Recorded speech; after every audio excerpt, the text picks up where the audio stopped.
Дерматолозите во Велика Британија забележуваат зголемување на бројот на алергиски реакции предизвикани од употребата на гел лакови.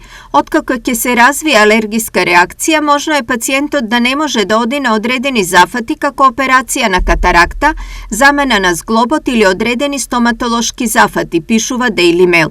Химикалиите во гел лаковите, познати како метакрилати, можат да предизвикаат слабење на ноктите и развој на осип, предупредуваат експертите. Метакрилат е една од клучните состојки во коскените цементи кои се користат за стабилизирање на импланти на колкото и коленото или како филтер за време на операциите за замена на зглобови. Во стоматологијата се користи за изработка на забни импланти.